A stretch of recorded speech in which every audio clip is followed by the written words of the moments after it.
فی محکم کتابہ الحکیم وانذر عشیرتک الاقربین صلوات۔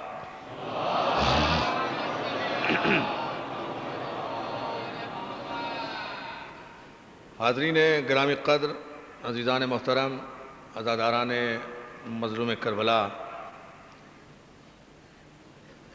انجمن فدائے اہل بیت کے زیر اہتمام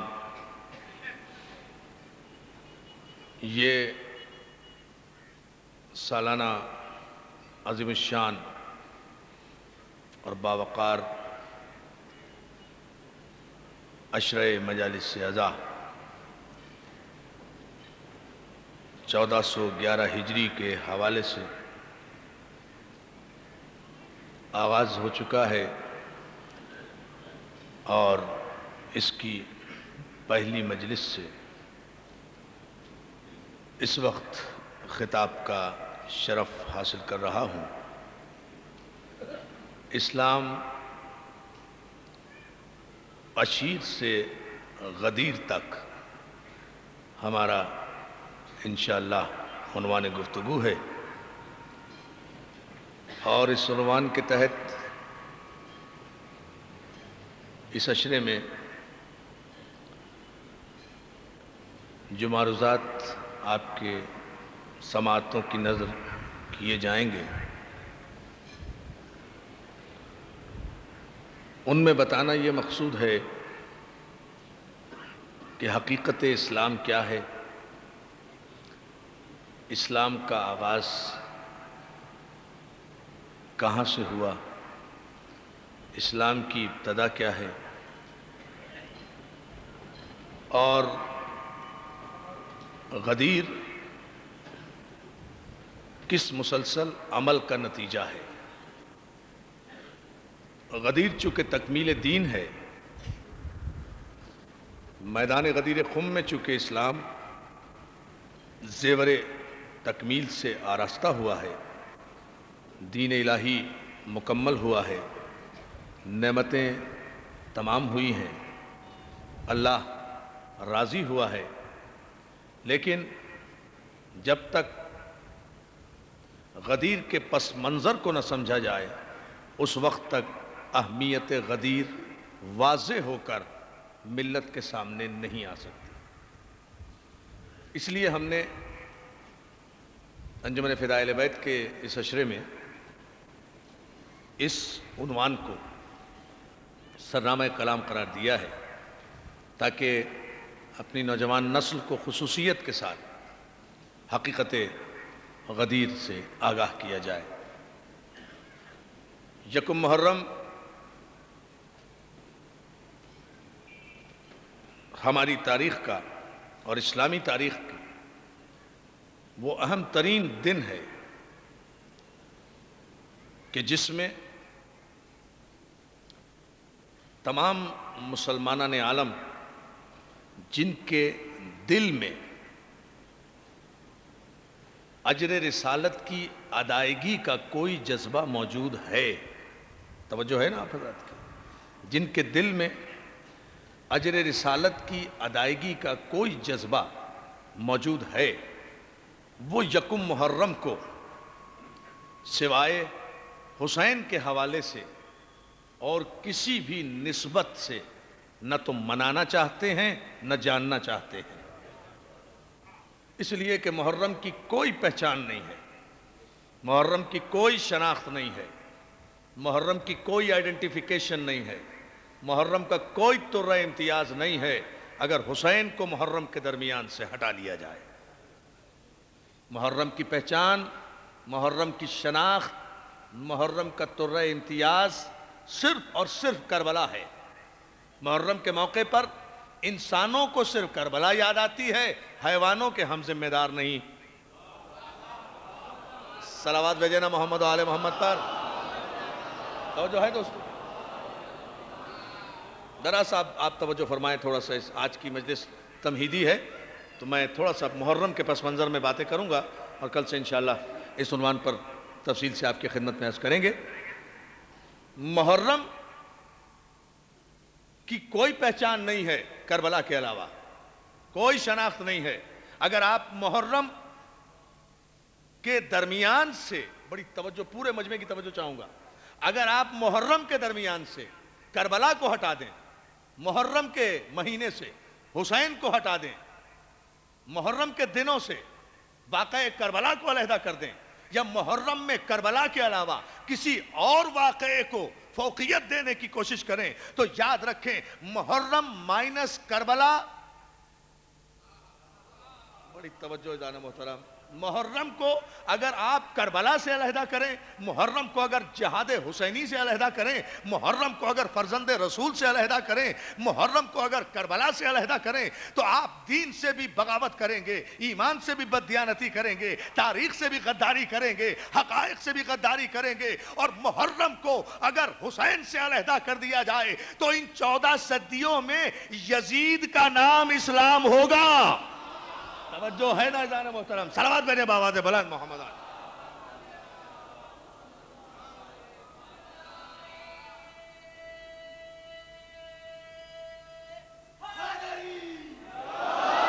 جیو سلامت.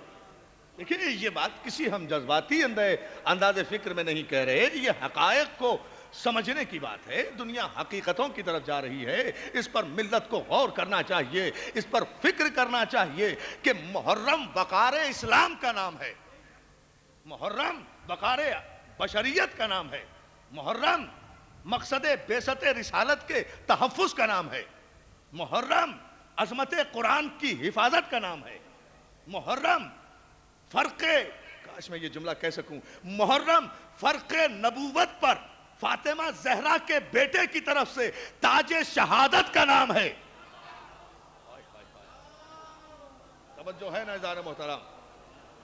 مولا آپ کو سلامت رکھے. محرم فرق نبوت پر فاطمہ زہرا کے لال کی طرف سے تاج شہادت پہنانے کا نام ہے. محرم بناء لا الہ الا اللہ کا نام ہے. محرم قرآن کو زندگی دینے کا نام ہے. محرم عظمت کعبہ کا نام ہے. محرم تحفظ شریعت کا نام ہے. محرم حلال و حرام کی تمیز کا نام ہے. آپ محرم جب حلال و حرام کی تمیز کا نام ہے تو محرم میں حلال تذکرے کرو، حرام تذکرے کیوں کر رہے ہو؟ توجہ ہے محترم؟ یہ پیمانہ پوری طاقت و توانائی سے حیدری.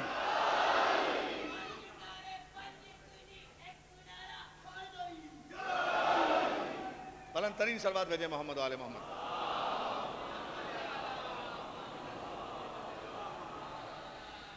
محرم اساس الدین کا نام ہے. محرم بناء لا الہ الا اللہ کا نام ہے.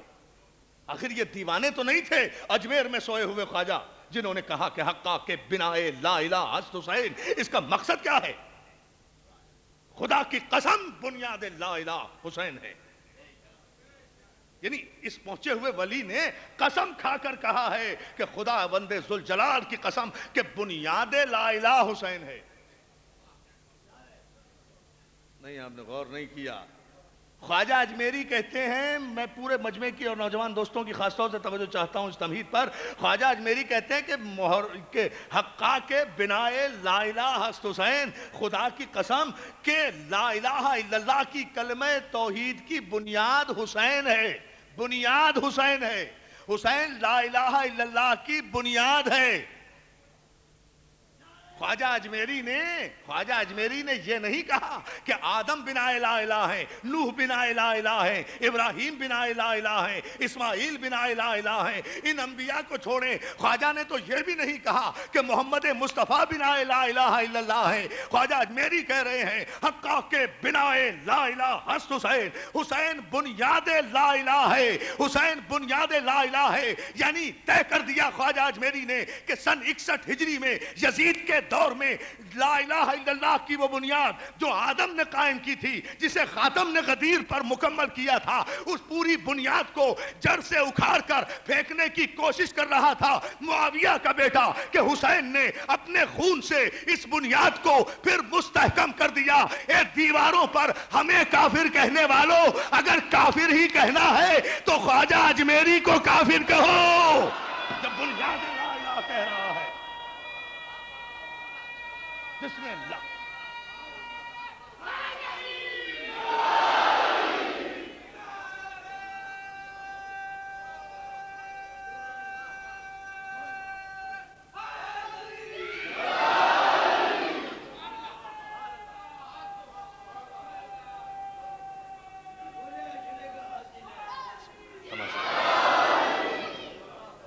اتنی ہی بلند صلوات بھی بھیجیں محمد و آل محمد.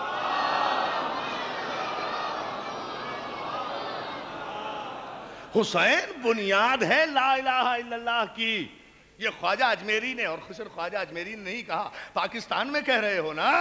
علامہ اقبال نے بھی یہی کہا ہے، نقش الا اللہ بر صحرا و نوشت، سطر عنوان نجات ما نوشت. حسین وہ ہے کہ جس نے اپنے خون سے ہماری نجات کا عنوان ریگزار کربلا پر لکھا. یہ بھی علامہ اقبال نے کہا، ان کے بخشت بے یقینا را یقین، ان کے لرزت از سجود او زمین. وہ حسین کے جس نے بے یقینوں کو یقین بخشا، وہ حسین کے جس کے سجدے سے زمین میں زلزلے آ گئے. ان کے زیر تیغ گوید لا الہ، ان کے از خونش بروید لا الہ. وہ حسین کہ جس نے تلوار کے نیچے بھی کلمہ توحید کی صدا بلند کی، ان کے از خونش بروید لا الہ. وہ حسین کہ جس کے گلے سے نکلنے والا خون کا ہر مقدس قطرہ توحید کا کلمہ پڑھ رہا تھا. کلمہ توحید پر صلوات بھیجے بابا سے بلند محمد. اور جو ہے نا جانو بھی کسے کہتے ہیں ایمان؟ کیا تعریف ہے اسلام کی؟ کسے کہتے ہیں صاحب ایمان؟ کس وقت ہوتا ہے انسان صاحب ایمان؟ کب کہا جائے گا کسی انسان کو مومن؟ جب وہ اقرار توحید کرے گا. جب وہ اقرار توحید کرے گا تو صاحب ایمان کہلائے گا نا. توجہ ہے نا جناب محترم؟ جب وہ اقرار کرے گا، اشہد ان لا الہ الا اللہ کہے گا تو صاحب ایمان کہلائے گا. اشہد ان محمد رسول اللہ کہے گا تو صاحب ایمان کہلائے گا. اس کے بغیر تو نہیں کہلایا جا سکتا. اور علامہ اقبال نے اور دنیا کے عظیم ترین انسانوں نے یہی تو کہا ہے کہ مسلمانوں، یہ لا الہ الا اللہ کہہ کر جو تم اپنے آپ کو مسلمان ثابت کر رہے ہو، اس کی بنیاد حسین ہے. اس کی بنیاد، بڑی توجہ، اس کی بنیاد حسین ہے. اس لا الہ الا اللہ کی بھائی میں سمجھا نہیں سکا. کافر کب مسلمان ہوتا ہے؟ اللہ اللہ اللہ، بہت توجہ ہے جان محترم. ایک جملہ سنیں آپ، بڑا خوبصورت جملہ اس آغاز میں ہم آج کرنا چاہ رہے ہیں. بھئی ایک کافر کب مسلمان ہوتا ہے؟ 7 سمندروں میں نہلا دیں وہ مسلمان نہیں ہوگا.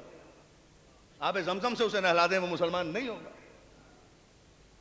مکہ مدینے میں رہتا رہے وہ مسلمان نہیں ہوگا. رسول کے پہلو میں رہتا رہے وہ مسلمان نہیں ہوگا. توجہ ہے نا؟ توجہ ہے نا عزیزان محترم؟ مکے کا رہنے والا ہو یا مدینے کا رہنے والا ہو، عرب کا رہنے والا ہو یا عجم کا رہنے والا ہو، وہ مسلمان نہیں ہوگا. اس وقت تک مسلمان نہیں ہوگا جب تک اپنے دل کی، دیکھیں میرے جملے کی احتیاط پر توجہ، جب تک اپنے دل کی زبان سے اقرار نہ کرے کہ خدا وحدہ لا شریک ہے اور محمد اللہ کے آخری رسول ہیں. جب تک وہ دل کی زبان سے اقرار، دل کی زبان سے، دل کی زبان سے، زبان سے نہیں، یا علی یا علی،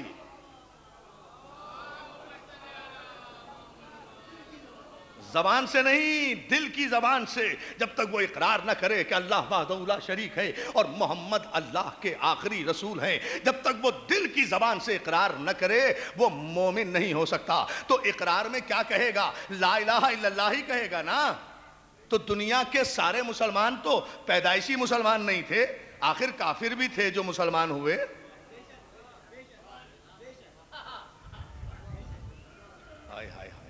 بھئی آخر کافر بھی تھے تو مسلمان ہوئے.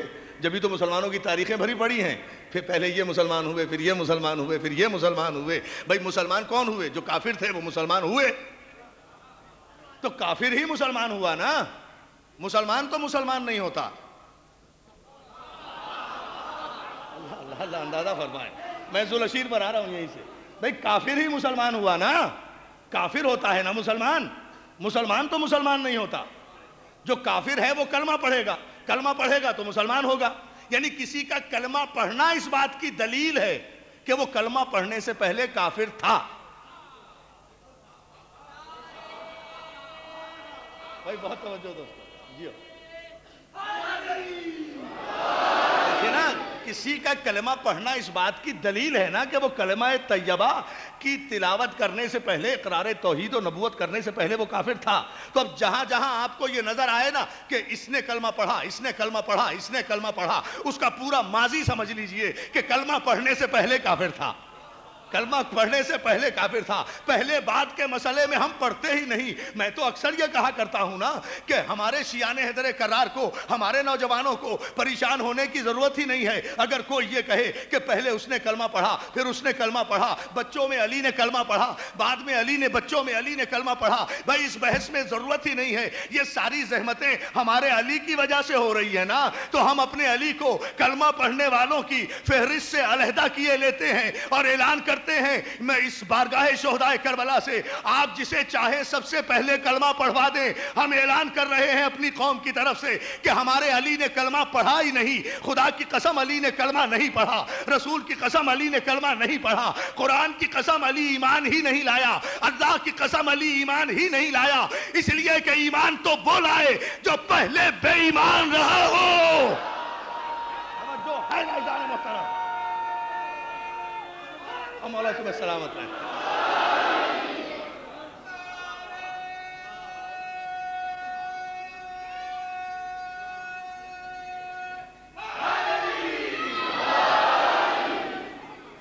اتنی ہی بلند صلوات بھی بھیج دیں محمد آل محمد.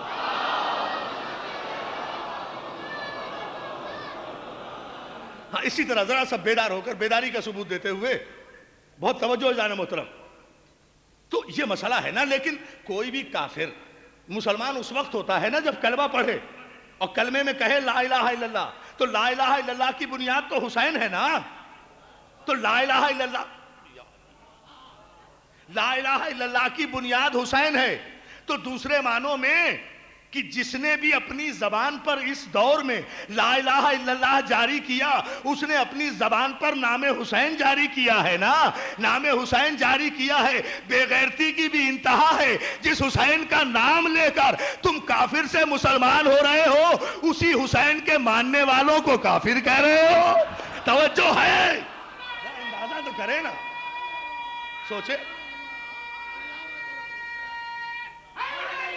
دیکھیں, اللہ تمہیں سلامت رکھے, مولا آباد رکھے. ذرا سا ہاں اس مرحلے پر اور توجہ فرما لیں. بھائی بنیاد ہے لا الہ الا اللہ کی حسین. حسین بنا ہے کلمہ توحید کی. جب تک یہ زبان پر جاری نہ ہو اس وقت تک کوئی کافر مسلمان نہیں ہو سکتا. لیکن میں بار بار زور دے رہا ہوں اسی بات پر, اور اسی کی وضاحت انشاءاللہ آئندہ مجالس میں ہوگی کہ کلمہ پڑھنا ضروری ہے, لیکن اس کے لیے جو کافر ہو. اللہ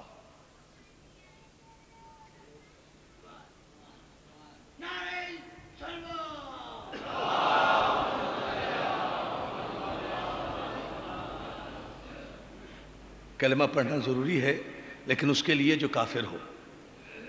مومن کے لیے کلمہ پڑھنا ضروری نہیں ہے کہ وہ کلمہ پڑھے تو اس کا ایمان ثابت ہو. مومن کے لیے یہ ضروری نہیں ہے, بلکہ مومن کا عمل, یہ بہت توجہ, میں آ گیا اسی اپنے عنوان پر آیا. مومن کا عمل یہ بتائے گا کہ وہ مومن ہے, کافر کا عمل یہ بتائے گا کہ وہ کافر ہے. اور خداوند عالم, بہت توجہ, مومن کا عمل بتائے گا کہ وہ مومن ہے, کافر کا بھی عمل بتائے گا کہ وہ کافر ہے. نہ مومن کسی کی پیشانی پر لکھا ہوا ہے, نہ کافر کسی کے ماتھے پر لکھا ہوا ہے. کافر کا بھی عمل بتائے گا, مومن کا بھی عمل بتائے گا. کافر کا بھی عمل بتائے گا, مومن کا بھی عمل بتائے گا. اسی کافر اور مومن کی پہچان کے لیے تو خداوند عالم نے اسلام کے آغاز سے پہلے اپنے پیغمبر کو حکم دیا, حبیب ابھی اعلان رسالت نہ کرنا, ابھی تبلیغ اسلام نہ کرنا, ورنہ پہچان نہیں ہو سکے گی کہ کافروں کا قبیلہ کون ہے, مسلمانوں کا قبیلہ کون ہے. حبیب وانذر عشیرتک الاقربین, سب سے پہلے اپنے قرابت داروں کو بلا لو. جب سب کھانے پر جمع ہو جائیں تو پھر خود پہچان کر لینا کہ تمہاری دعوت اسلام کی جو مخالفت کر رہا ہے وہ کون ہے, جو تصدیق کر رہا ہے وہ کون ہے. یہاں سے قبیلے چلے. یہ ہے وانذر عشیرتک الاقربین. بلند آواز سے مل کر سب باہر تک درود بھیجے محمد علیہ محمد.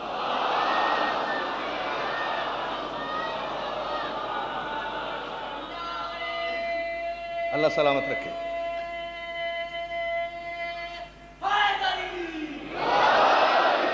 حبیب وانذر عشیرتک الاقربین, سب سے پہلے اپنے قرابت داروں میں دعوت اسلام دو. کلیہ متفقہ مسئلہ, بڑے سکون سے اب آپ سنیں گے اس گفتگو کو. جو میں عشیر سے شروع کر رہا ہوں، اور انشاءاللہ 9 محرم کو غدیر تک پہنچیں گے اگر مولا نے مدد کی اور ہمت دی، چونکہ مسلسل مجالس ہیں، یکے بعد دیگرے 7 مقامات پر پڑھ رہا ہوں، اس لیے میں آپ حضرات سے صرف توجہ کا طالب رہوں گا، باقی انشاءاللہ جتنی مولا نے مدد کی اتنی طاقت اور اتنا وقت میں آپ کی سماعتوں کی نظر کروں گا۔ جو گفتگو یہاں نامکمل رہ جائے گی وہ انشاءاللہ مغرب کے فوراً بعد 8 بجے المحسن میں، اور جو وہاں نامکمل ہوگی وہ انشاءاللہ رضویہ میں، جو وہاں نامکمل رہے گی وہ انشاءاللہ مارٹن روڈ میں۔ اسی طرح سے مسلسل ہیں یہ مجالس جہاں تک مولا نے طاقت دی، لیکن آپ سے صرف اس جملے پر میں توجہ چاہتا ہوں کہ یہ ملت کو غور کرنا چاہیے کہ وَانذِرْ عَشِیرَتَکَ الْأَقْرَبِینَ، حبیب سب سے پہلے اپنے قرابت داروں کو دعوت ایمان دو، دعوت اسلام دو۔ اب آیت کے ایک ایک لفظ پر آپ توجہ فرمائیں، بات فضائل کی نہیں ہو رہی، بات اس بنیاد کو سمجھنے کی ہے۔ سب سے پہلے اپنے قرابت داروں کو دعوت ایمان دو۔ دوستو یہی فیصلہ ہو جائے کہ کون کافر ہے کون مومن ہے، اگر غور کر لیں۔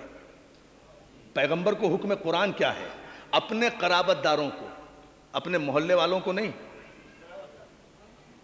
اپنے خاندان کو، اپنے رشتہ داروں کو، اپنے قبیلے والوں کو، خاندان بنی ہاشم کو، اپنے خاندان کو سب سے پہلے دعوت ایمان دو۔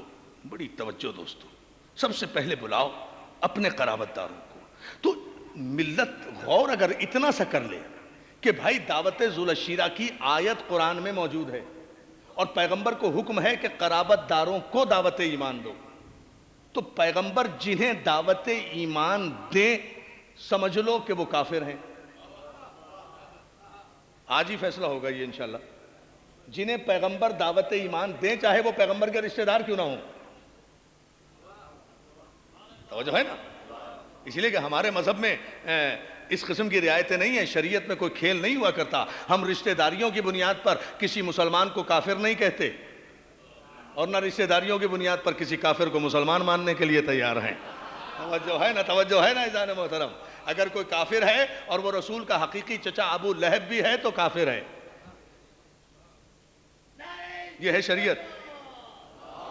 وَانذِرْ عَشِیرَتَکَ الْأَقْرَبِینَ، حبیب سب سے پہلے اپنے قرابت داروں میں ایمان کا پیغام پہنچاؤ، دعوت ایمان دو قرابت داروں میں، تاکہ آج ہی فیصلہ ہو، آج ہی فیصلہ ہو کہ یہ تمہاری رسالت کی اپوزیشن کہاں سے شروع ہوگی، کون کون آئے گا اپوزیشن میں۔ جو تمہاری اپوزیشن میں آئے گا وہ کافر ہوگا، تمہارا کچھ نہیں بگڑے گا۔ لیکن آج فیصلہ ہو۔ تو دوستو ایک جملہ ہے، اگر آپ نے توجہ فرمائی تو انشاءاللہ بزرگ دعائیں دیں گے اور نوجوان اپنے مذہب کی حقانیت کو سجدے کرتے ہوئے جائیں گے۔ اگر مولا نے میری مدد کی اور میں سمجھا سکا اپنے نوجوان دوستوں کو، اپنے قرابت داروں کو دعوت ایمان دو میرے حبیب، تو دوستو پیمانہ ایک بناؤ نا، ایک دوسرے کو کافر کہنے سے کیا فائدہ؟ دعوت ذو العشیرہ ہی میں فیصلہ کر لو کہ کون کافروں کے قبیلے سے ہے، کون مسلمانوں کے قبیلے سے ہے۔ اگر پیغمبر اسلام ظاہر ہے، قرآن کی مخالفت پیغمبر نہیں کر سکتے، حکم الہی کی مخالفت پیغمبر نہیں کر سکتے،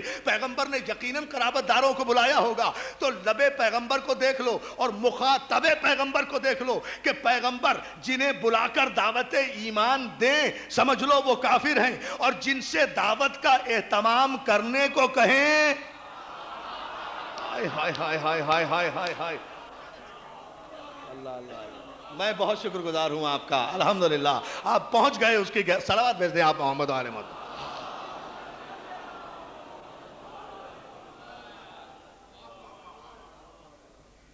بھائی اسی جملے پر ہمیشہ کے لیے فیصلہ ہو جائے گا، اس میں تشویش کی کیا بات ہے، اس میں پریشانی کی کیا بات ہے؟ ہم کبھی پریشان نہیں ہوا کرتے کسی کے نعرے سے یا کسی کے احتجاج سے۔ ہم کوئی ابو جہل کے ماننے والے ہیں؟ ہم تو باب علم کے پجاری ہیں عزیزان محترم۔ ذرا توجہ فرمائیں، آپ پیغمبر کے عمل کو دیکھو، جنہیں پیغمبر نے دعوت ایمان دی انہیں دیکھو، اور جن کے ذریعے دی۔ اچھا اب آپ قرابت داری پر بحث کر لیں۔ بھئی ظاہر ہے کہ جب آیت نے یہ کہا ہے کہ قرابت داروں کو دعوت ایمان دو، ٹھیک ہے نا، تو قرابت دارانے پہ جو سب سے قریب ہیں پیغمبر کے، پہلے میں انہیں دیکھنا چاہتا ہوں، جو سب سے زیادہ قریبی رشتہ دار ہیں۔ تو سب سے زیادہ قریبی رشتہ دار پیغمبر کے ہیں ابو طالب. میں سگے چچا؟ ابو جہل کوئی سگا چچا تو نہیں ہے. توجہ ہے نا. سب سے زیادہ قریبی رشتہ دار جو ہیں وہ ہیں ابو طالب. سب سے زیادہ قریبی رشتہ دار ہے علی. تو پیغمبر اسلام کا فریضہ بنتا ہے نا کہ آیت کے نازل ہوتے ہی سب سے پہلے ابو طالب کے پاس آتے اور آ کر کہتے چچا مجھے خدا کا حکم آیا ہے کہ میں اپنے رشتہ داروں کو پہلے دعوت ایمان دوں. تو اے چچا سب سے پہلے آپ میرے مربی ہیں, میرے سرپرست ہیں, میرے ہمدرد ہیں, میرے مونس ہیں, میرے غمخوار ہیں, میرے پرورش کرنے والے ہیں. یہ آپ سب کچھ ہیں چچا. چچا آپ سب کچھ ہیں, لیکن آپ سب سے پہلے, بہت توجہ, آپ سب سے پہلے ایمان لائیے, اس لیے کہ مجھے خدا نے حکم یہ دیا ہے کہ میں اپنے قرابت داروں میں پہلے دعوت ایمان دوں. تو آپ سے زیادہ تو میرا کوئی قریب نہیں ہے. پھر علی کے پاس آتے اور علی سے کہتے علی تم بھی میرے سب سے زیادہ قریبی ہو, میرے چچا کے بیٹے ہو, میرا اور تمہارا دادا ایک ہے, میری آغوش میں تم پرورش پا رہے ہو, تو سب سے پہلے تم کلمہ پڑھ لو. تو دوستو تاریخ میں پیغمبر کو یہی کہنا چاہیے تھا نا, لیکن تاریخ کے متفقہ لفظ ہے, تم دیواروں پر مت لکھو. ہم تو خود چیلنج کر رہے ہیں, ہم آج اپنے آپ کو کافر تسلیم کرنے کے لیے تیار ہیں اگر تاریخ کے کسی ایک جھوٹی سے جھوٹی روایت سے بھی تم یہ ثابت کر دو کہ آیے وانذر عشیرتک الاقربین کے نازل ہونے کے بعد پیغمبر نے ابو طالب سے یا علی سے یہ کہا ہو کہ کلمہ پڑھو, ایمان لاؤ, بلکہ یہ تاریخ میں ملتا ہے کہ پیغمبر اسلام نے اس آیت کے نزول کے بعد کہا چچا ابو طالب میں ہدایت کا پہلا جلسہ کرنا چاہتا ہوں, ایمان کی دولت تقسیم کرنا چاہتا ہوں. کیا خیال ہے, میں نہیں چاہتا کہ مکے میں, بہت توجہ, میں نہیں چاہتا کہ کعبے میں یہ اجلاس ہو, میں نہیں چاہتا کہ مکے کی گلیوں میں یہ اجلاس ہو, میں چاہتا یہ ہوں کہ ہدایت کا پہلا گھر آپ کا گھر بنے. میں اسلام کا آغاز آپ کے گھر سے کرنا چاہتا ہوں. یا علی, یا دادا کریں, دادا کریں, فکر کو دیکھیں.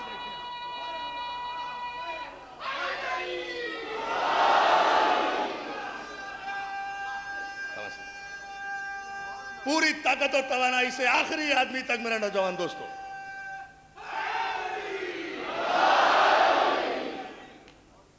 اتنا ہی بلند صلوات بھیج دیں محمد آل محمد.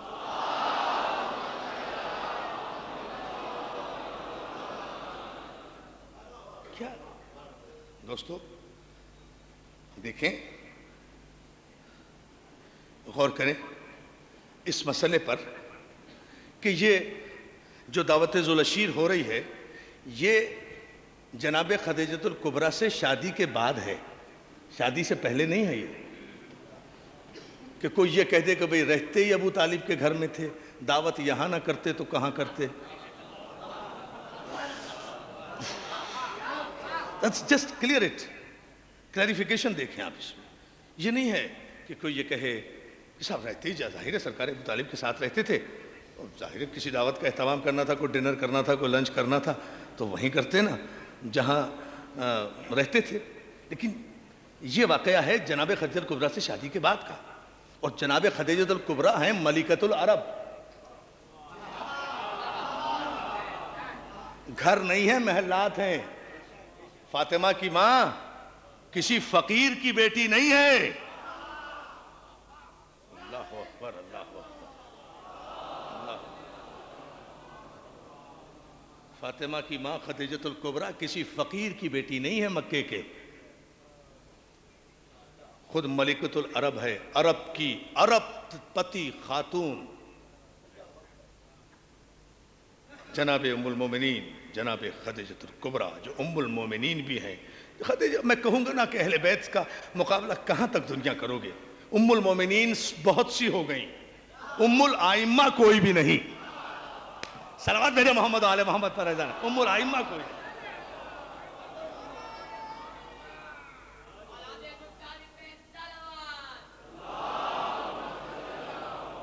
ہے نا, ام المومنین بہت ہو گئیں, ام الائمہ کوئی نہیں ہے. کوئی رسول کی بیوی ایسی نہیں جسے اماموں کی ماں کہہ سکیں. حکمرانوں کی بیٹیاں تو ہو سکتی ہیں, اماموں کی ماں نہیں ہو سکتی. صلوات بھیجیں محمد آل محمد پر. دیکھیں اب اگر یوں ہے تو پھر یوں صحیح فیصلہ لیں کہ جناب خدیجۃ الکبریٰ سے شادی کے بعد پیغمبر اسلام ایک انڈیپینڈنٹ زندگی گزار رہے ہیں، خود مختار زندگی گزار رہے ہیں، اب ابو طالب کے زیر کفالت نہیں ہے. تو جناب سرکار ختمی مرتبت پر اگر یہ آیت نازل ہوئی تھی تو سرکار رسالت مآب کو اپنے گھر میں اس دعوت کا اہتمام کرنا چاہیے تھا، اپنے گھر میں اس دعوت کا اہتمام کرنا چاہیے تھا. لیکن سارے مورخین نے لکھا کہ خدا نے جب حکم دیا کہ اپنے قرابت داروں کو بلاؤ، ان کی دعوت کرو، دعوت ذوالعشیر کرو، ذوالعشیر کی بزم سجاؤ، تو پیغمبر اسلام نے سارے مکے سے جس گھر کا انتخاب کیا وہ گھر تھا ابو طالب کا گھر. بہت توجہ، اللہ آپ کو سلامت رکھے. وہ گھر تھا ابو طالب کا گھر. ابو طالب کا گھر جہاں سے آغاز ہوا اسلام کا، جہاں سے اسلام نہیں یا جہاں سے رسالت کا آغاز ہوا وہ تھا ابو طالب کا گھر. اور ظاہر ہے دوستو، اگر میرا کوئی دوست جو مجھے عزیز ترین بھی ہو، میں اس کا احترام بھی کرتا ہوں، اگر وہ مجھ سے آ کر یہ کہے کہ ساتھ چند مہمان میرے آنے والے ہیں، میرا گھر چھوٹا ہے، آپ ذرا اپنے گھر میں ان کا اہتمام کر دیں، تو میری شرافت دوستی کا تقاضا یہ ہے کہ میں اپنے گھر میں اہتمام بھی کروں گا اور اس سے یہ نہیں کہوں گا کہ بھائی راشن اپنا لے آنا، پکوا میں دوں گا. ظاہر ہے جب سرکار ختمی مرتبت نے بہت توجہ سرکار ختمی مرتبت نے جب کہا ہوگا چچا کھانے کا اہتمام کرنا ہے اور آپ کے گھر کرنا ہے، تو ابو طالب جیسا غیور انسان، ابو طالب جیسا بیضۃ البلد، ابو طالب جیسا رئیس بطحہ، وہ ابو طالب جس نے اپنے دسترخوان پر بٹھا کر کائنات کے سب سے بڑے رسول کو اپنے دست مبارک سے نوالے کھلائے ہوں، وہ کبھی اپنے بھتیجے سے یہ نہیں کہہ سکتا کہ بیٹا گھر تو میرا حاضر ہے مگر کھانا اپنا پکوا کر لانا. ایسا نہیں تھا عزیزان محترم. ابو طالب نے سر و چشم براہ رسول کر دیے، حاضر میرے حبیب جو چاہتے ہو، گھر بھی حاضر ہے، کھانا بھی حاضر ہے. کتنے آدمیوں کا کھانا بنے گا؟ کہا 40 قبیلوں کے سردار ہوں گے، 40 قبیلے 40 سردار ہوں گے، بنی ہاشم کے، اولاد عبد المطلب کے 40 آدمیوں کے کھانے کا اہتمام کر لیجئے. تو گھر بھی ابو طالب کا، کھانا بھی ابو طالب کا. اسلام کو سمجھیں. خدا ذرا سا یہاں توجہ فرمائیں. گھر بھی ابو طالب کا، کھانا بھی ابو طالب کا، خرچہ بھی ابو طالب کا، بھتیجا بھی ابو طالب کا، بیٹا بھی ابو طالب کا، بھتیجا بھی ابو طالب کا، بیٹا بھی ابو طالب کا، خطبہ بھی ابو طالب کا. اب اندازہ کرتے جائیں. یہ جب محفل سج گئی دعوت ذوالعشیر، اس کی تفصیل میں انشاءاللہ کل بتاؤں گا، اس لیے کہ تفصیل کو چاہیے 40-45 منٹ اور اتنا دامن وقت میں گنجائش نہیں ہے. لیکن اس جملے پر ذرا سا آپ غور فرما لیں. گھر بھی ابو طالب کا، دعوت بھی ابو طالب کی، کھانا بھی ابو طالب کا. یہ کاہے کے لیے ہو رہا ہے بھائی؟ یہ کھانا جو ہو رہا ہے، اب بس یہ سوال ہے اور یہ سوال آج کی مجلس کا اختتامی سوال ہوگا. یہ جو کھانا ہو رہا ہے جو ابو طالب دے رہے ہیں، ابو طالب کے پیسے سے ہو رہا ہے، اردو زبان میں کہوں بالکل ابو طالب کے پیسے سے جو کھانا ہو رہا ہے، یہ اسلام کے لیے ہو رہا ہے نا، دین کے لیے ہو رہا ہے. پوچھنا چاہتا ہوں علماء کرام سے کہ کیا کسی یہودی کے چندے سے مسجد بن سکتی ہے؟ اللہ شرعی مسئلہ ہے بھئی. کوئی یہودی، کوئی کافر، کوئی مشرک اگر چندہ دے کہ صاحب یہ میں چندہ دے رہا ہوں اپنے سود کی کمائی سے، یہ مسجد بنوا دیں، بن سکتی ہے؟ کوئی مسلمان مانے گا؟ نہیں مانے گا. تم مسلمان اتنے غیرت دار ہو کہ یہودی کے اور کافر کے چندے سے مسجد نہیں بنا سکتے. یہ عجیب پیغمبر ہے جو کافر کے پیسوں سے دعوت اسلام دے رہا ہے. توجہ ہے نا عزیزان محترم؟ بلند ترین صلوات بھیجیں محمد و آل محمد. بھائی بہت خوبصورت انداز میں آپ سماعت فرما رہے ہیں، تو پھر میں ایک جملہ اور بڑھاتا ہوں. دیکھیں اس دعوت میں، یہ جو اسلام کی پہلی دعوت ہے عشیر، جس کا نتیجہ ہے غدیر. کیا مضمون تو سارا واضح ہو گیا پہلی مجلس میں. اسلام کی پہلی دعوت ہے عشیر، جس کا نتیجہ ہے غدیر. اسلام کا پہلا دن ہے عشیر، اسلام کا آخری دن ہے غدیر، اسلام کی ابتدا ہے عشیر، اسلام کی انتہا ہے غدیر، اسلام کا آغاز ہے عشیر، اسلام کا انجام ہے غدیر۔ تو میں غدیر پر بات نہیں کر رہا ملت مسلمہ سے، میں پوچھنا یہ چاہتا ہوں کہ یہ اسلام کی جو پہلی دعوت ہوئی ہے، اس دعوت میں دین کے لیے جو خرچہ ہوا، وہ اگر کسی کافر کا خرچ ہوا تو اسلام کو کافروں کے آگے سر اٹھانے کا حق ہی نہیں پہنچتا، اس لیے کہ ہر کافر یہ کہہ دے گا، ہر کافر یہ کہہ دے گا، کس اسلام کی بات کرتے ہو جس کی پہلی دعوت بھی کافر نے کی تھی، جس کا آغاز بھی ایک کافر کے، بہت توجہ عزیزان محترم، جس کا آغاز ہی ایک کافر کے ذریعے سے ہوا تھا۔ مگر دوستو اصل میں مسئلہ یہ ہے کہ ابو طالب کے لیے مسئلہ، میں جملہ کہتا جاؤں، کیا کروں، ابو طالب میرا آئیڈیل ہے، جہاں بات آ جاتی ہے کہے بغیر میں رہ نہیں سکتا۔ ابو طالب کے لیے مسئلہ یہ ہے کہ کسی کافر نے، چیلنج کر کے کہہ رہا ہوں، کسی کافر نے ابو طالب کو کافر نہیں کہا۔ اگر کسی کافر نے ابو طالب کو کافر کہا ہے تو ثابت کر دے۔ کسی کافر نے اس دور میں ابو طالب کو کافر نہیں کہا۔ کافر تو کافر، کل کفر نے کبھی کافر نہیں کہا۔ جب علی گئے ہیں عمر ابن عبد ود کے مقابلے میں جنگ خندق میں، اور وہاں جا کر علی نے اپنا تعارف کرایا، انا علی ابن ابی طالب، میں ابو طالب کا بیٹا ہوں، تو اس کو تو چاہیے تھا نا کہ وہ تانا دیتا علی کو، کہتا کس ابو طالب کے بیٹے ہونے پہ فخر کر رہے ہو، کس ابو طالب کے بیٹے ہونے پہ فخر کر رہے ہو، وہ بھی تو کافر ہے میری طرح، مجھ سے لڑنے کے لیے آ گئے، اپنے باپ کو سمجھایا نہیں جاتا، مجھ سے لڑنے کے لیے آ گئے، اپنے باپ کو سمجھایا نہیں جاتا۔ دوستو اب تاریخی جملہ، لیکن اس کل کفر نے بھی ابو طالب کو کافر نہیں کہا۔ کم از کم آنے دو قیامت، آنے دو یوم عدل، ہونے دو جسٹس۔ میں بھی کہتا ہوں کل کی آتی ہوئی قیامت آج آ جائے، کم از کم یوم حساب تو آئے گا۔ اس دن ایک طرف مسلمانوں کے لشکر ہوں گے، ایک طرف وہ عمر ابن عبد ود ہوگا جسے پیغمبر نے کل کفر قرار دیا ہے۔ وہ کم از کم ایک بات میں تو مسلمانوں کو شرمندہ کرے گا، پالنے والے کافر ہی نہیں کل کفر ہوں، مگر اس صحیح بخاری سے اچھا ہوں کہ میں نے ابو طالب کو کافر نہیں کہا، اس جرم میں شریک نہیں ہوں۔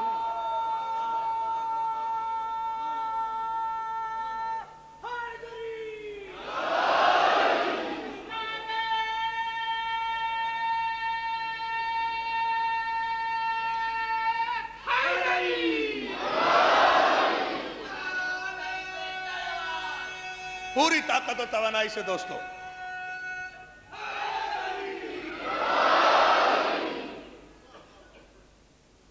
تو یہ دعوت جس کا اہتمام ہوا، اس دعوت میں سرکار رسالت مآب نے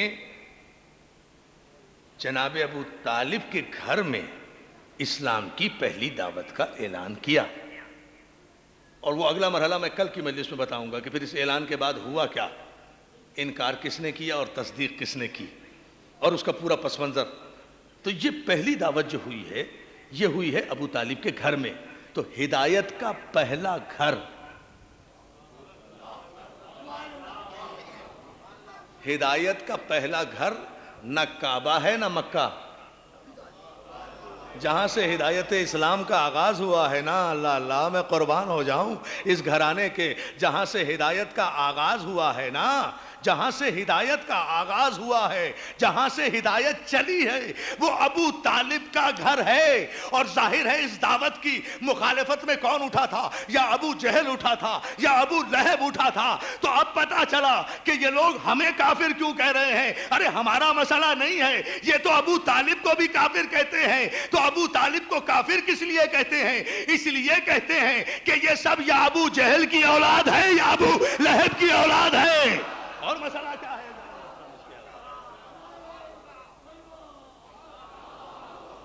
اور اس کے علاوہ ہے کیا؟ اللہ آپ کو سن،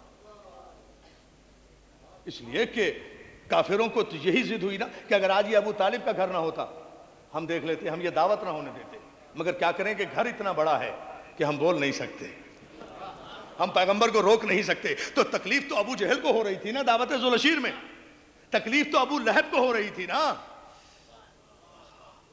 تکلیف تو ابو جہل کو ہو رہی تھی, ابو لہب کو ہو رہی تھی, عتبہ کو ہو رہی تھی, عتیبہ کو ہو رہی تھی, شیبہ کو ہو رہی تھی. یہ جتنے صنادید قریش تھے, ان سب کو سرداران مکہ جتنے تھے, ان سب کو زحمت ہو رہی تھی, ان سب کو تکلیف ہو رہی تھی, ان سب کو سانپ ڈس رہا تھا کہ یہ ہدایت کا پہلا گھر ابو طالب کا گھر کیوں قرار دیا جا رہا ہے. اور ظاہر ہے عزیزان محترم, دعوت کا اہتمام جب اس گھر میں ہوا ہے اور پیغمبر اسلام نے اعلان اسلام کیا ہے, اب وہ ہے نقطہ جس کے لیے میں نے آپ کو یہ ساری زحمت دی. میں تقریر ملتوی کروں گا اسی جملے سے. عزیزان محترم, اللہ نے کہا نا کہ اے میرے حبیب اپنے قرابت داروں کو دعوت ایمان دو.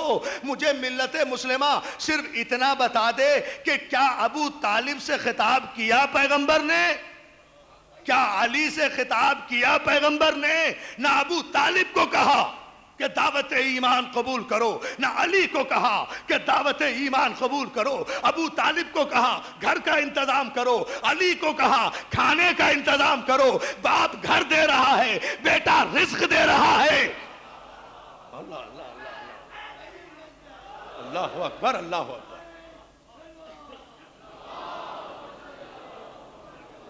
باپ گھر پیش کر رہا ہے, بیٹا رزق پیش کر رہا ہے, بیٹا رزق پیش کر رہا ہے. دوستو, بہت سے کافر بھی غیرت دار نہیں ہوتے. گھر بھی دیا, رزق بھی دیا, گھر بھی دیا, رزق بھی دیا.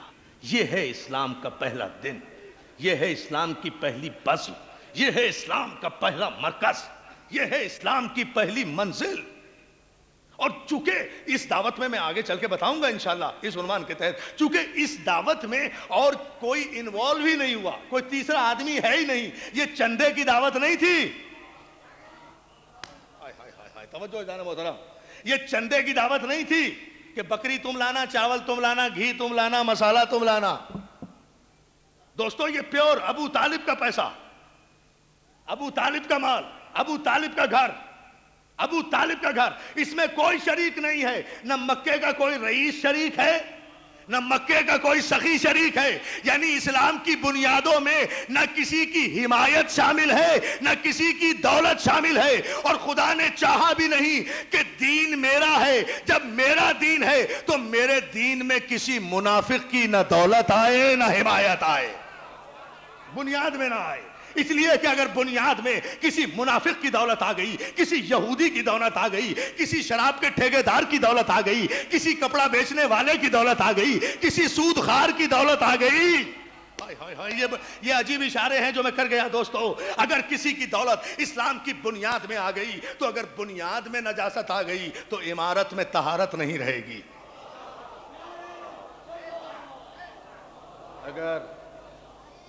اگر بنیاد میں نجاست آ گئی تو تعمیر میں طہارت نہیں رہے گی. اس لیے کسی کو شریک نہیں کیا. اور ظاہر ہے کہ اہتمام بھی ان کے گھر سے ہے تو پھر تصدیق بھی یہی کریں گے نا. جب یہ تصدیق, کاہے کی تصدیق؟ دین کی تصدیق. کاہے کی تصدیق؟ ایمان کی تصدیق. یہ تصدیق کل بتاؤں گا. دین کی تصدیق یہ کریں گے, ایمان کی تصدیق یہ کریں گے, رسالت کی تصدیق یہ کریں گے. بھئی یہ حق تو انہی کو حاصل ہے نا جن کا گھر ہدایت کا گھر بنا ہے. تو اب دین کی تصدیق جو ہے یا ابو طالب کریں گے یا ابو طالب کا بیٹا کرے گا. ابو طالب کے بیٹے نے تصدیق کی, کیسے کی, کن حالات میں کی, یہ انشاءاللہ کل کی مجلس میں بتاؤں گا. لیکن یہ طے ہے کہ تصدیق کی نبوت کی, تصدیق کی نبوت کی.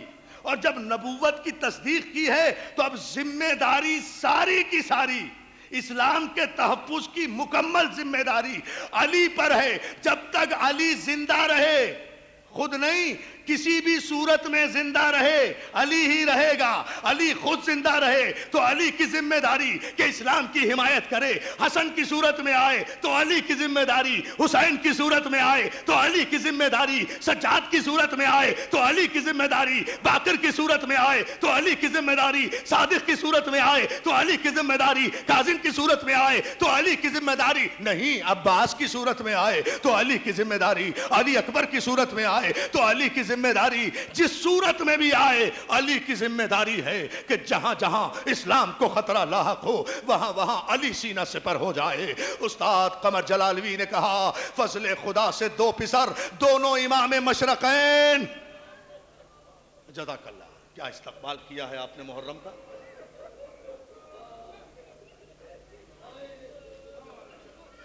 فضل خدا سے دو پسر دونوں امام مشرقین.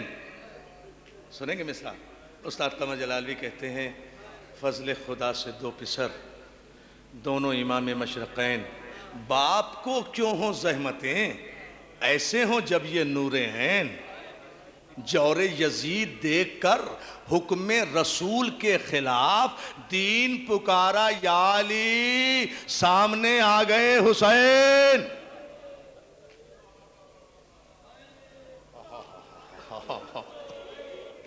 پرسہ دو پرسہ دو پرسہ دو, رو. آج پہلی محرم ہے, آج قیامت کا دن ہے, آج بطول نے اپنی قبر چھوڑ دی ہے, عزا خانے سج گئے ہیں. اللہ سلامت رکھے مولا کے عزاداروں کو, مولا تمہیں آباد رکھے. آج پرسہ دینے ہزاروں کی تعداد میں آئے ہوئے ہو, جگہ جگہ عزا خانے سجے ہوئے ہیں. تمہیں پتا ہے دوستو,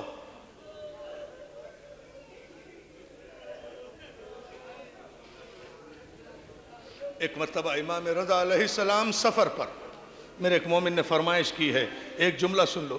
میرا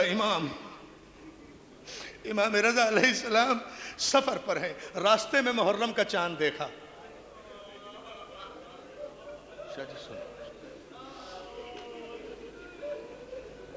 نئے انداز سے مصائب سن لو.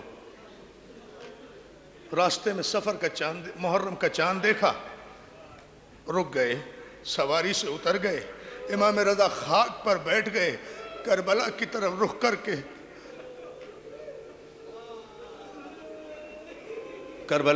رخ کر کے کہنے لگے السلام علیکہ ایہا الشہید, السلام علیکہ ایہا المظلوم, السلام علیکہ ایہا المذبوح. اے میرے شہید جد تجھ پہ میرا سلام, اے میرے مظلوم بابا تجھ پہ میرا سلام, اے میرے وہ بابا جسے گردن کے پیچھے سے ذبح کیا گیا تجھ پر میرا سلام. عزادارو ابھی بیٹھے ہوئے تھے کہ امام رضا علیہ السلام نے دیکھا کہ ایک شکاری ایک ہرنی کو جال میں پکڑے ہوئے آ رہا ہے. عزادارو وہ شکاری جب امام کے قریب سے گزرا نا, ہرنی نے اپنی اداس آنکھوں سے امام کی طرف دیکھا.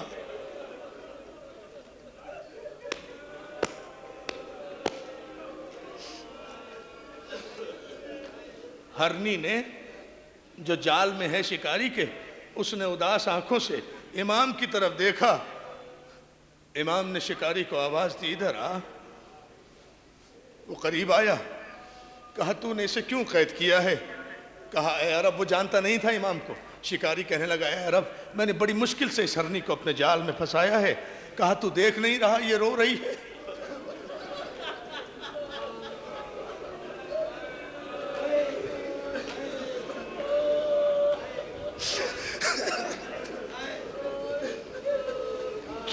تو دیکھ نہیں رہا یہ رو رہی ہے, اس کی آنکھ میں آنسو ہے.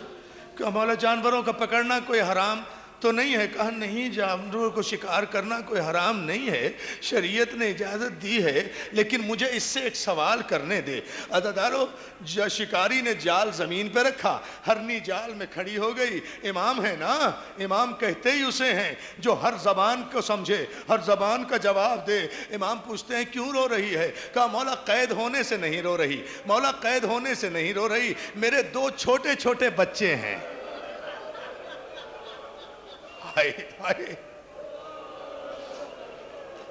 بس ہو گئی مجلس عزادار. مولا میرے دو چھوٹے چھوٹے بچے ہیں, مولا مجھے صرف اتنی دیر کے لیے رہائی چاہیے, اتنی دیر کے لیے رہائی چاہیے کہ میں جا کر ان بچوں کو دودھ پلاؤں. وہ آج دوپہر سے بھوکے ہوں گے. مولا مجھے صرف اتنی دیر کے لیے رہائی دلا دو, میں اپنے بچوں کو دودھ پلاؤں. میں وعدہ کرتی ہوں میں آپ کے ضمانت کے مطابق واپس آ جاؤں گی. امام کہتے ہیں بھائی ہم ضمانت لیتے ہیں, اس ہرنی کو چھوڑ دے. ہم وعدہ کرتے ہیں یہ شکاری واپس یہ ہرنی واپس آ جائے گی, یہ اپنے بچوں کو دودھ پلانا چاہتی ہے. اور دیکھ اگر تجھے یقین نہیں آتا تو اس ہرنی کے بدلے میں مجھے قید کر لے. اب تصور کرو یہ اس کا بیٹا ہے, یہ اس حسین کا بیٹا ہے امام رضا, جس کی 4 برس کی سکینہ کو قید کیا گیا تو کسی نے ترس نہیں کھایا.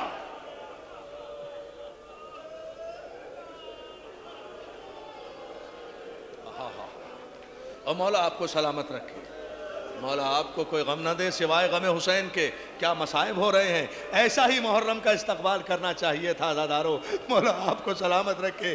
لو جملہ سنو, وہ شکاری چونکہ پہچانتا نہیں تھا امام کو, اس لیے کہتا ہے مسافر کیسی باتیں کرتا ہے, ارے یہ صحرائی جانور ہے, اسے اگر جال سے چھوڑ دیا یہ بھی کہیں واپس آئے گی. امام کہتے ہیں ہم جو ضمانت لے رہے ہیں اگر یہ واپس نہ آئی تو میں تیرے ساتھ چلوں گا, جب تک تو کہے گا تیری خدمت کروں گا, اسے چھوڑ دے. جب اتنی شدت سے کہا, شکاری نے جال کے دروازے کھولے, ہرنی جال سے باہر نکلی, امام کے قدموں کو بوسہ دیا, جنگل کی طرف چلی گئی. امام وہیں بیٹھ گئے. لو دوستو مجلس ختم کر رہا ہوں میں, آپ تصور بھی نہیں کریں گے کہ کہاں مجلس ختم ہو گئی, اور روئیں گے اتنا کہ گھر بھی جاؤ گے تو یاد آئے گا تمہیں. میری ماں بہنیں یہ جملہ سن لیں, مولا ان کی گودیوں کو آباد رکھے, مولا ان کے بچوں کو سلامت رکھے. یہ جملہ سنو اور اس وقت جو دعا مانگنی ہے وہ مانگ لینا. امام زمین پر, امام رضا علیہ السلام, محرم کی چاند رات ہے, شکاری کے پاس بیٹھ گئے. ہرنی ہوا ہو گئی, نظروں سے اوجھل ہو گئی. دوپہر گزری, ہرنی نہیں آئی. سپہر ظہر کا وقت آیا, ہرنی نہیں آئی. عصر کا وقت آیا, ہرنی نہیں آئی. شکاری بے چین ہو کر کہتا ہے اے عرب میں نے نہیں کہا تھا جانوروں کا کیا اعتبار, بھلا شکار میں آیا ہوا جانور بھی کہیں واپس آتا ہے. امام کہتے ہیں صبر کر, ممکن ہے کسی وجہ سے دیر ہو گئی ہو. وجہ سن لو کہ عزادارو, مولا مجھے طاقت دو کہ میں یہ مجلس پڑھ سکوں. ایک جملہ, صبر کر ابھی آ جائے گی. عزادارو ادھر مغرب کا وقت ہو گیا, ہرنی نہیں آئی, شکاری بے چین ہو رہا ہے. آپ نے ضمانت لی تھی, ہرنی تو واپس نہیں آئی. ادھر اندھیرا ہوا, ادھر امام نے کہا ذرا سامنے کی طرف دیکھ. سامنے سے گرد اڑتی ہوئی نظر آئی صحرا میں, ہرنی آئی. مگر شکاری کہہ رہا ہے اے عرب ہرنی اکیلی نہیں آ رہی, اپنے 2 چھوٹے بچوں کو بھی.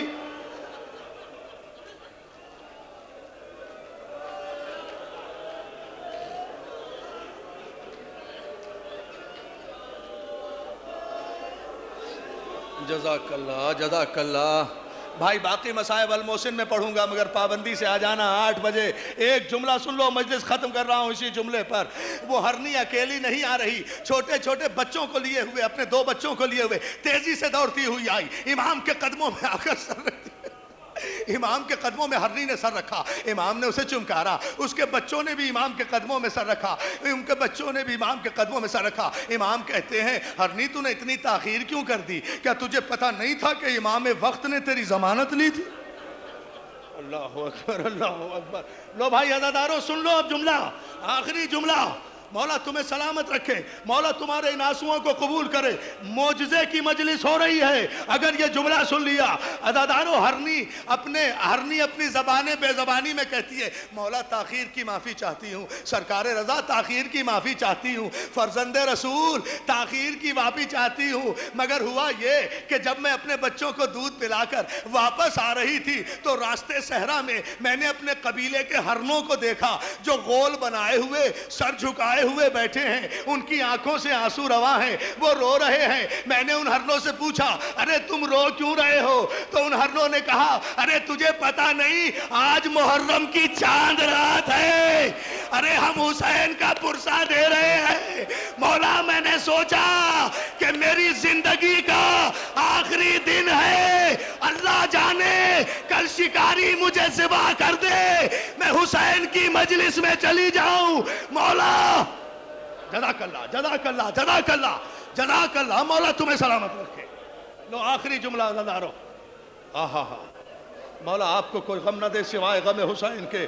مولا ہاں پھر کہہ رہا ہوں یہ جملہ، مولا میں نے سوچا کہ زندگی کا آخری دن ہے، واپس جاؤں گی، شکاری مجھے ذبح کر دے گا، حسین کی مجلس تو کرتی جاؤں، حسین کی مجلس تو کرتی جاؤں، اور مولا اپنے بچوں کو اس لیے ساتھ لائی ہوں کہ میں تو وعدے کے مطابق شکاری کے پاس چلی جاؤں گی، لیکن میرے بچے لاوارث رہ جائیں گے، یہ بچے آپ کے حوالے کر رہی ہوں، اس لیے کہ آپ امام ہیں، آپ جانتے ہیں کہ جن بچوں کے ماں باپ نہ ہو ان سے کیسا سلوک ہوتا ہے۔ عزادارو اتنا سننا تھا، وہ شکاری امام کے قدموں پہ گرا، ارے مولا آپ فرزند رسول ہیں، ارے میں اجڑ گیا۔ شکاری نے ہرنی کو آزاد کیا، ہرنی نے امام کے قدموں کو بوسہ دیا۔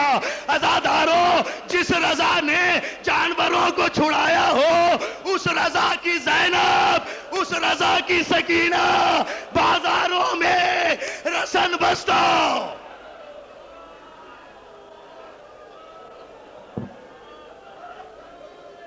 السلام ويخصك بالتحية والإكرام ويقول لك وعزتي وجلالي إني ما خلقت السماء مبنية ولا أرض مدهية ولا قمرا منيرا